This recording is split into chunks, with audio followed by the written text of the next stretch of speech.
Hello guys, my name is सारपे and welcome back to the case study with me. सर्दियाँ ख़त्म हो गई है but I will not stop wearing hoodies. So इस बारे में मुझे कोई भी कमेंट नहीं देनी चाहिए नीचे, ओके। 26 जून 2016 के देर रात दिशित जरीवाला अपनी बीवी के साथ घर लौटा था। क्योंकि बहुत रात हो चुकी थी तो वो दोनों थके हारे सोने की तैयारी कर रहे थे। लेकिन तभी दिशित को याद आया कि पार्किंग की लाइट तो वो बंद करना ही भूल गया था। वो फटाफट लाइट बंद करने गया, लेकिन ये डिसीजन उसकी लाइफ का सबसे खतरनाक डिसीजन होने वाला था। और ये होने के सिर्फ कुछ टाइम ही बाद सूरत पुलिस को एक कॉल आया। इस कॉल की वजह थी कि दिशित जरीवाला का मर्डर हो गया था। शुरुआत में आसान सा लगने वाला ये केस जैसे जैसे अनफोल्ड होने लगा था, वैसे वैसे सभी को पता चला कि ये सिर्फ एक मर्डर केस नहीं है, बल्कि the people who were involved in this case did this thing because of some other reasons only. So let's learn a little more about today's case revolving around Dishit Jariwala.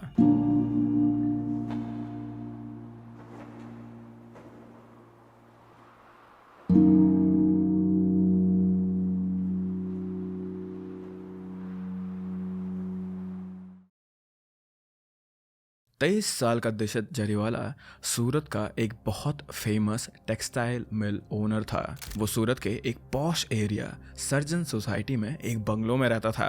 वैसे तो दिशित के चाचा और उनकी फैमिली भी इसी बंगलो में रहते थे, लेकिन उनके घर में एंटर होने के जो एंट्रेंस था वो अलग था इन लोगों से। सो बेसिकली बंगलो एक ही था, लेकिन एंट्रेंस दो थी यहाँ पर। एक थी दिशित के फैमिली की एंट्रेंस और दूसरी थी दिशित के चाचा की फैमिली की एंट्रेंस। नाउ दिशित एक बहुत ही ज़्यादा केयरिंग इंसान था, अपने पेरेंट्स की हर एक बात मानने वाला और बहुत ज़्यादा आज्ञाकारी होने वाला ये दिशित बिजनेस में तो अच्छा कर ही रहा था, साथ ही साथ वो अपनी फैमिली का भी बहुत ज़्यादा ढंग से ख्याल रखता था। तो जल्द ही उसके फैमिली वालों ने सोचा कि अब समय आ गया है, because he was doing such good things in his life, कि अब समय आ गया है और हम लोग अब दिशित की शादी करा देते हैं। और इसी बात पे और उस टाइम पे दिशित भी राजी था शादी करने के लिए। सो जनवरी 2013 में दिशित की शादी हुई थी एक बहुत ही खूबसूरत और स्मार्ट लड़की से जिसका नाम था वेल्सी। अलेजेडली शादी के वक्त वेल्सी की एज सिर्फ 20 साल थी। न सिर्फ दिशित का परिवार, लेकिन वेल्सी का परिवार भी इस शादी से बहुत ही ज्यादा खुश थे। दे वर हैप्पी कि वेल्सी की शादी इतने अच्छे घर में हुई है। और दिशित के परिवार वाले खुश थे क्योंकि दिशित को वेल्सी बहुत पसंद आ गई थी। वेल्सी धीरे धीरे जरीवाला परिवार में घुल मिल रही थी। Since it was an arranged marriage, Wellesley और दिशित एक दूसरे को इतने अच्छे से नहीं जानते थे, but they were spending a lot of time together ताकि वो एक दूसरे को ढंग से जान पाए। वो दोनों अक्सर अलग अलग रेस्टोरेंट्स में खाने जाते थे और ज़्यादा से ज़्यादा क्वालिटी टाइम स्पेंड करने में विश्वास रखते थे। So they both were slowly trying and they both were slowly getting to know each other. क्योंकि अरेंज मैरिज थी तो शुरुआत में थोड़ा बहुत दिक्कत उन्हें हुई होगी, लेकिन फिर भी दोनों ही लोग, वेल्सी और दिशित दोनों ही लोग ट्राई कर रहे थे कि वो दोनों एक दूसरे को ढंग से जान पाएं। और शादी के कुछ ही टाइम बाद और एक दूसरे को ढंग से जानने के कुछ ही टाइम बाद इन दोनों ने अपने दोनों परिवारों को बहुत ही ज़्यादा अच्छी खुशखबरी दी। सो 2014 में वेल्सी गॉट प्रेग्नेंट और उसने एक बेटी को जन्म दिया जिसका नाम उन्होंने रखा था फियोना। दिशित और उसका परिवार 7वें आसमान पर थे। दिशित का छोटा परिवार बड़ा होते देख उसके माँ बाप उससे बहुत ही ज़्यादा खुश थे और दिशित भी इस न्यूज़ से बहुत ही ज़्यादा खुश था। So Dishit and his family they were happy in their life. और देखते ही देखते फियोना भी अब 1.5 साल की हो गई थी। और फियोना के पैदा होने के बाद और कुछ टाइम बीतने के बाद जरीवाला फैमिली भी अपनी अपनी लाइफ में बिजी हो गए थे। अब वेल्सी और उसकी मदर इन लॉ फियोना का ध्यान रखने में बिजी हो गए थे और दिशित एंड उसके डैड अब अपने बिजनेस में बहुत ज्यादा बिजी हो गए थे।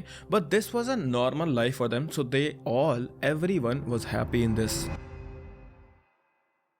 26 जून 2016 सोमवार का दिन था। उस दिन दिशित के माँ बाप अलेजिडली मॉरिशस गए थे ऑन वेकेशन। वेल्सी भी कई दिनों से अपने पेरेंट्स से मिलना चाहती थी और 26 जून को बिकॉज उसके पास फ्री टाइम था, उसने सोचा वो दिन सही होगा अपने मायके जाके माँ बाप के साथ टाइम स्पेंड करने के लिए। सो सुबह 9 बजे वेल्सी फियोना को लेकर अपने मायके चली गई थी और दिशित अपने ऑफिस चले गया था काम करने के लिए। वेल्सी अपने मायके में टाइम स्पेंड कर रही थी कि उसे याद आया 11 बजे हाउसमेड आने वाली थी, इसीलिए वो अलेजिडली सुबह 11 बजे वापस आई अपने घर एंड देन अगेन वो वापस अपने मायके चली गई थी। सो रात को अपना काम खत्म करने के बाद दिशित अपनी बेटी और बीवी को उसके घर उसके मायके लेने गया था और वहां से डिनर करके वो सभी लोग घर रात 11 बजे पहुंचे थे। लेकिन उसी वक्त सर्जन सोसाइटी के अंदर रिक्शा में 2 लोग दिशित के घर के आसपास घूम रहे थे, which was very out of ordinary thing to happen here। Rickshaw वाला उन्हें बार बार पूछ रहा था अपेरेंटली कि उन्हें कहाँ पे ड्रॉप करना है यहाँ, लेकिन उन दोनों ने रिक्शा वाले को बस ये बोला कि तुम यहाँ बस सर्कल मारते रहो। एंड ये चीज़ उस टाइम पे भी रिक्शा वाले को ऑड लगी थी, लेकिन उसने ज़्यादा कुछ सोचा नहीं क्योंकि कई बार उसके साथ पहले हो चुका था ये चीज़। Still he did find this thing odd. तभी करीबन 11 बजे वहाँ से एक सिल्वर होंडा जैज गुजरी, जिसे देखने के बाद उन दोनों पैसेंजर्स में से एक ने रिक्शा वाले को उस गाड़ी का पीछा करने के लिए कहा। वो सिल्वर होंडा जैज जाके एक बंगलो की पार्किंग में रुक गई थी और अंदर से निकले 3 लोग, एक आदमी, एक औरत और एक छोटी बच्ची, जो कि ऑब्वियसली थे दिशित, वेल्सी एंड फियोना। घर में एंटर करने के बाद दिशित और वेल्सी फियोना को लेकर फर्स्ट फ्लोर पर अपने बेडरूम में चले गए थे। काफ़ी रात हो गई थी, इसीलिए वेल्सी फियोना को सुलाने की कोशिश कर रही थी कि तभी दिशित को याद आया कि वो पार्किंग की लाइट बंद करना भूल गया था। उसने वेल्सी से कहा कि वो बस 5 मिनट में वापस आ जाएगा और नीचे चला गया था वो पार्किंग एरिया की तरफ। वेल्सी फियोना को सुलाने में बिजी हो गई थी, इतना कि 5 के 10 मिनट हो गए थे और उसे तब रियलाइज हुआ कि दिशित अभी तक वापस नहीं लौटा है कमरे में। उसने दिशित को आवाज़ लगाई पर कोई भी जवाब नहीं आया। सो आखिर दिशित वापस क्यों नहीं आया गैराज से, ये चीज़ सोचकर वेल्सी अब घबराने लगी थी। वो सीढ़ियों की तरफ गई थी नीचे जाने के लिए, लेकिन तब जो उसने देखा it shocked her to her core. सीढ़ियों के ठीक नीचे उसे दिशित दिखा जो कि बहुत ही ज़्यादा घबराया हुआ था और गौर से देखने पर वेल्सी ने ये चीज़ नोटिस करी कि दिशित के गले पर एक चाकू था और दिशित के पीछे 2 लोग खड़े थे। क्योंकि घर में उस समय पर लाइट ऑफ थी तो उन दोनों चोरों के चेहरे ढंग से नहीं दिख रहे थे, लेकिन वेल्सी को ये साफ समझ आ गया था कि दोनों चोरी के इरादे से ही इनके घर में आए हैं। वो दोनों चोर दिशित को चाकू की नोक पर रखकर ऊपर बेडरूम में ले आए। वेल्सी घबराई हुई थी और उसके दिमाग में बस एक ही चीज चल रही थी कि कुछ भी हो जाए हमें चोरों की बात मान लेनी चाहिए ताकि वो चोर इन तीनों को चोट ना पहुंचा पाए। चोरों की बात मानकर वेल्सी ने बिना कोई समय गवाए अपने सारे पहने हुए गहने उन्हें दे दिए थे। दिशित के चेहरे पर डर देखकर वेल्सी और घबरा रही थी, लेकिन उसे लगा था कि चोर चोरी करने के बाद वहां से चले जाएंगे and she truly believed in this thing. लेकिन इससे पहले कि वो कुछ समझ पाती, चोरों ने उसे और फियोना को बाथरूम में लॉक कर दिया था जबरदस्ती। लेकिन दिशित अभी भी उनके कब्जे में था। वेल्सी बाथरूम में से चिल्ला रही थी और सोच रही थी कि आखिर ये लोग ऐसा हमारे साथ क्यों कर रहे हैं, और उसे बाहर क्या हो रहा था इसके बारे में कुछ आइडिया नहीं था। लेकिन वो फिर भी अपने आप को बाहर निकालने के लिए वहाँ बस चिल्लाए जा रही थी। वो बस प्रे किए जा रही थी कि दिशित को कुछ ना हो। तो जब दिशित कमरे में बाहर था तो अपेरेंटली वो चिल्ला रहा था, वो गिड़गिड़ा रहा था कि मुझे छोड़ दो, मैं तुम्हें सब कुछ दे दूंगा। लेकिन कुछ देर बाद, and again this is Wellesley statement, कुछ देर बाद जब वेल्सी बाथरूम के अंदर बंद थी तो उसे दिशित की आवाज़ फिर भी सुनाई दे रही थी, राइट, ही वॉज बेगिंग। लेकिन कुछ देर बाद उसे दिशित की आवाज़ आना बाहर से बंद हो गया था, यहाँ तक कि चोरों की आवाज़ भी बाहर से आनी बंद हो गई थी। और ये चीज़ सुनने के बाद या फिर ये चीज़ ना सुनने के बाद वो और भी ज़्यादा घबरा गई थी। इसके बाद उसने डायरेक्टली अपने बाथरूम की खिड़की जैसे तैसे करके तोड़ी और वो गर्दन बाहर करके चिल्लाने लगी थी हेल्प के लिए। She was just hoping and she was just praying कि कोई ना कोई उसकी चिल्लाने की आवाज़ सुन ले और उनकी मदद करने आ जाए। And she was right. करीबन 11:45 पर उनके नेबर्स ने वेल्सी की चीखने की आवाज़ सुनी थी and they entered their home. जब नेबर्स वेल्सी और दिशित के रूम में पहुंचे तो उनके सामने एक हॉरिफाइंग नज़ारा था। रूम के बेड पर खून ही खून था और इस खून के बीचों बीच दिशित जरीवाला की लाइफलेस बॉडी थी। Dishit Jariwala was no more in this world. और जब वेल्सी को बाथरूम से बाहर निकाला गया तो she could not believe this thing कि उसका हस्बैंड दिशित अब इस दुनिया में नहीं रहा। बस कुछ ही घंटों पहले तो वो दोनों एक साथ डिनर कर रहे थे, हंसी मजाक कर रहे थे, कार राइड में ढेर सारी बातें कर रहे थे। And all of it was gone in just one moment. उसकी जिंदगी से दिशित हमेशा हमेशा के लिए जा चुका था। अब ये किसी के लिए भी शॉकिंग हो सकता है, तो वैसे ही वेल्सी के लिए भी इस बात को एक्सेप्ट कर पाना मुश्किल हो रहा था। वो पूरी तरह से टूट चुकी थी और वो इतनी टूट गई थी कि वो बार बार बस बेहोश होती जा रही थी और उसके आसपास के लोग उसे बस संभालने की कोशिश कर रहे थे। वो बस कुछ समय के लिए कॉन्शियस होती और फिर से थोड़ी देर में बेहोश हो जाती। ऐसा लग रहा था कि मानो वो अपनी मर्जी से बेहोश हो रही हो। कुछ लोगों को लगा कि वो अपनी मर्जी से ही बेहोश हो रही है, लेकिन people understood what she was going through. लेकिन सबके मन में सिर्फ एक ही सवाल चल रहा था कि आखिर वो दो चोर कौन थे। जब पुलिस इन्वेस्टिगेशन के लिए दिशित जरीवाला के घर में आई तो उन्होंने सीसीटीवी फुटेज में ये चीज़ क्लियरली देख ली थी कि हाँ, वहाँ सच में घर में 2 लोग एंटर हुए थे और ये चीज़ भी क्लियर थी कि ये दोनों चोर ही थे। लेकिन घर में जब उन्होंने एंटर करा था, जब पुलिस वालों ने एंटर करा था, तो उन्होंने एक और चीज़ नोटिस करी थी और वो ये थी कि घर के किचन में लाल मिर्च का पाउडर गिरा हुआ था। और यही सेम लाल मिर्च का पाउडर सिर्फ किचन फ्लोर में नहीं गिरा हुआ था बल्कि बेडरूम में भी गिरा हुआ था। नाउ ये चीज़ बहुत ज़्यादा ऑड थी and it was a very weird thing that they notice. लेकिन इस चीज़ का उस समय पे पुलिस को लगा कि कोई भी रिलेशन नहीं है दिशित के मर्डर से या फिर घर में जो चोरी हुई थी उससे, क्योंकि दिशित की बॉडी पर भी ये लाल मिर्च के पाउडर नहीं थे या फिर उसके पूरे के पूरे बॉडी पर या फिर कपड़ों पर कोई भी इस चीज का लाल मिर्च के पाउडर का निशान नहीं था। So that was the first thing that was odd in this house. लेकिन ये सिर्फ एक ही चीज ऑड नहीं थी इस घर में।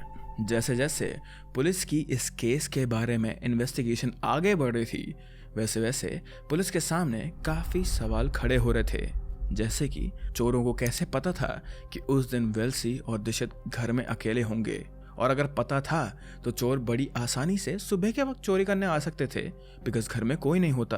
तो उन्होंने दिशित और वेल्सी के वापस आने का ही इंतजार क्यों करा। चलो अगर मान लेते हैं कि चोरों को सिर्फ चोरी करनी थी तो उन्होंने सिर्फ वेल्सी के ही गहने क्यों चुराए। घर में और भी सारा काफी ज्यादा कीमती सामान था, उन्होंने वो चीज चोरी क्यों नहीं करा। इनफैक्ट उन्होंने दिशित की उंगली में पहनी हुई सोने की रिंग और गले की गोल्ड चेन तक को नहीं चुराया था। Y?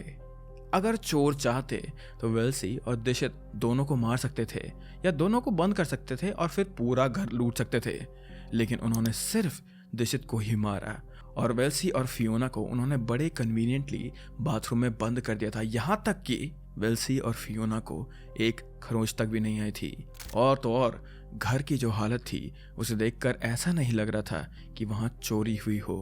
It looked very planned from the beginning. Now do you guys remember शुरुआत में जब मैंने बोला था कि दिशित ऊपर से नीचे गया था पार्किंग लाइट बंद करने के लिए। इस चीज के बारे में पुलिस वालों ने एक और चीज ये नोटिस करी कि दिशित के कमरे में खुद एक और स्विच बोर्ड था वहां नीचे की पार्किंग लाइट बंद करने के लिए। सो यस, पार्किंग लाइट का एक स्विच वेल्सी और दिशित के बेडरूम में था, तो दिशित ने इतना एक्स्ट्रा एफर्ट्स लेके नीचे जाना सही क्यों समझा। वो अपने बेडरूम से ही लाइट्स ऑफ कर सकता था। Then why did he go down to the parking space? Also one more thing which was wrong in this case was कि जब उन्होंने वेल्सी से पूछताछ करी, पुलिस वालों ने वेल्सी से पूछताछ करी कि चोर लगभग किस टाइम पे आए थे घर के अंदर और किस टाइम पे यहाँ से भाग गए थे, तो जो टाइम वेल्सी ने उन्हें बताया था, पुलिस वालों को बताया था, वो टाइम सीसीटीवी फुटेज के टाइम से मैच नहीं हो रहा था। You see, ये सब सुनकर जो सवाल आपके मन में चल रहे हैं वही सवाल पुलिस के मन में भी चल रहे थे कि कहीं वेल्सी का इसके पीछे कोई हाथ तो नहीं है। लेकिन ऐसा कैसे हो सकता था, क्योंकि वेल्सी जिस कंडीशन में थी आफ्टर दिशित पासिंग अवे, उसे तो ऐसा लग रहा था कि वेल्सी अपने पति से बहुत ही ज़्यादा प्यार करती हो और वो काफ़ी बड़े सदमे में हो। लेकिन हम सब जानते हैं जो जैसा दिखता है वैसा होता नहीं है। पुलिस को वेल्सी पर शक तो पूरा था, बस उन्हें एक सॉलिड प्रूफ या फिर एक एविडेंस की तलाश थी।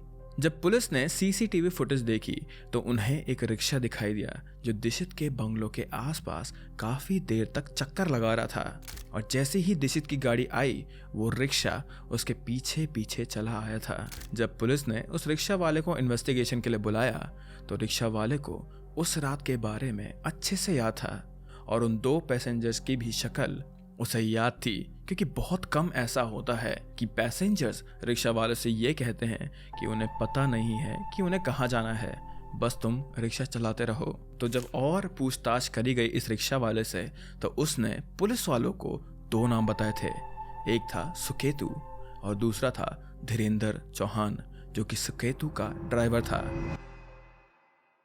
अब पुलिस के पास फाइनली दो नाम थे, उनके पास सॉलिड प्रूफ था कि हाँ ये दोनों चोर सच में यहाँ आ गए थे, solid proof through CCTV camera. And अब जो उनके पास दो नाम थे उनमें से उनके पास एक का रिलेशन भी था। So the main question for police here was who was this guy Suketu. Suketu उर्फ सनी मोदी अलेजिडली वेल्सी के मैटरनल अंकल का बेटा था। सो वो दोनों कजन्स थे एंड अलेजिडली सनी और वेल्सी दोनों कुछ साल पहले रिलेशनशिप में थे, लेकिन वो दोनों एक दूसरे से शादी नहीं कर पाए फॉर ऑब्वियस रीजंस। वेल्सी के परिवार को जब इस रिलेशन के बारे में पता चला, सुकेतु और वेल्सी के या फिर सनी और वेल्सी के रिलेशनशिप के बारे में पता चला, मतलब सुकेतु और सनी दोनों एक ही आदमी का नाम है, तब उन्होंने सीधा ये चीज़ सोच ली थी कि वो लोग वेल्सी की शादी करा देंगे और तब उन्होंने दीक्षित के परिवार को चुना था। एंड इसके बाद इन दोनों की शादी हो गई थी। तो वेल्सी और दीक्षित की जब शादी हुई थी उसके बाद सनी और वेल्सी ने एक दूसरे से काफी अच्छा डिस्टेंस मेंटेन रखा था। और वेल्सी की शादी के बाद बहुत ही ज्यादा जल्द सुकेतु ने भी शादी कर ली थी और अब इन दोनों की जिंदगी they were adjusting to their new married life. और अब ये दोनों एक दूसरे से बात भी नहीं करते थे, एक दूसरे से बस मेंटेन रखते थे डिस्टेंस। लेकिन एक दिन they came across each other on social media और तब से ही ये दोनों एक दूसरे से बात करने लगे थे और धीरे धीरे ये बातें बढ़ने लगी थी। अब इस पॉइंट पर वो दोनों एक दूसरे से घंटों तक बातें करा करते थे। And soon they realise this thing कि वो दोनों अभी भी एक दूसरे से ही प्यार करते हैं और ये दोनों एक दूसरे के साथ ही जीना चाहते थे, even though they were already married. लेकिन ये चीज़ तब तक पॉसिबल ही नहीं थी जब तक दीक्षित वेल्सी की लाइफ में था। So they thought, allegedly they thought कि अगर उन दोनों को साथ में रहना है तो दीक्षित का वेल्सी की लाइफ से जाना बहुत ही ज़्यादा ज़रूरी था। So instead of being a good person and asking Dikshit for divorce, अगर वो उससे डिवोर्स मांगती तो बस उसका नाम खराब होता। Instead of doing that thing, Wellesley ने सोचा कि दीक्षित को मारना will be the better option. And तब शुरू हुआ दीक्षित के मर्डर का प्लान। एलिजिडली प्लान के अकॉर्डिंग सुकेतु एंड धीरेंद्र उस रात दीक्षित और वेल्सी के घर आने का इंतजार कर रहे थे कि जैसे ही वो दोनों घर आएंगे सुकेतु एंड धीरेंद्र दीक्षित पर हमला करेंगे, उसकी जान ले लेंगे एंड इस मर्डर को कवर अप करने के लिए ऐसा दिखाएंगे कि ये एक चोरी थी। लेकिन सिर्फ इस बात से यह साबित करना मुश्किल था कि ये तीनों मर्डरर्स थे। तभी पुलिस को एक और एविडेंस मिला।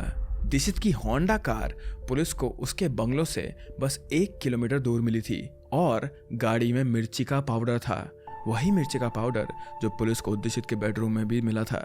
सुकेतु के पास से वेल्सी की ज्वेलरी और धीरेंद्र के पास से पुलिस को दीक्षित का मोबाइल फोन भी मिला था। और तो और पुलिस के पास 108 विटनेसेस थे, इंक्लूडिंग द रिक्शा ड्राइवर जिसने उस रात सुकेतु और धीरेंद्र को दीक्षित के बंगलों के बाहर ड्रॉप किया था। सो इतने सारे एविडेंस और इतने सारे विटनेसेस होने के बाद पुलिस को लगा था कि दीक्षित को जस्टिस मिलने ही वाली है, but they were very wrong. 30 जून 2006 को पुलिस ने वेल्सी, सुकेतु और धीरेंद्र को अरेस्ट किया था। लेकिन ट्रायल में जो हुआ that was sort of like a plot twist.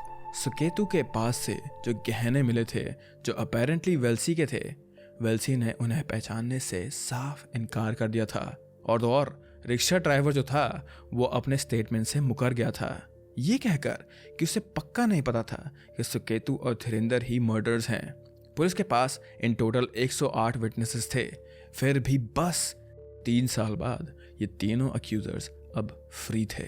And I know कि तुम सभी लोगों को एक हैप्पी एंडिंग सुनी थी इस केस की, लेकिन that's sadly where this case ends. अभी ये तीनों खुले घूम रहे हैं, अपनी लाइफ जी रहे हैं, लेकिन दीक्षित के परिवार वालों ने सैडली अपना एक बहुत ही ज्यादा होनहार और बहुत ही ज्यादा प्यार करने वाला बेटा खो दिया है। और तो और फियोना ने भी अपने लविंग फादर को खो दिया है। See, Dikshit was kind of like a perfect guy. वो अपने फैमिली का ध्यान रखता था, वो अपने बच्चों से प्यार करता था, वो अपनी बीवी से प्यार करता था, वो अपने पेरेंट्स से प्यार करता था, right. So to be honest he did not really deserve this thing. यहाँ पर इस केस में बस एक ही चीज़ दिखती है कि अगर वेल्सी सिर्फ डिवोर्स मांग देती तो I think so Dikshit was that understanding, right. He was that like उसको इतना दिमाग था और वो इतना अंडरस्टैंडिंग था कि वो शायद से वेल्सी को डिवोर्स दे देता और ये पूरी की पूरी चीज़ रिजॉल्व हो जाती। But again I think she only did not do that thing because अगर वो डिवोर्स मांगती उससे तो उसका नाम खराब होता, उसके परिवार वालों वालों का नाम खराब होता and she did not want that thing. But with that Dikshit Jariwala का केस अभी यहीं पर समाप्त होता है guys. Before you go guys, अगर तुम लोग को ट्रू क्राइम डॉक्यूमेंट्रीज देखना पसंद है then please subscribe to me, क्योंकि यहाँ पर हम लोग वही बनाते हैं। And thank you to all of my members,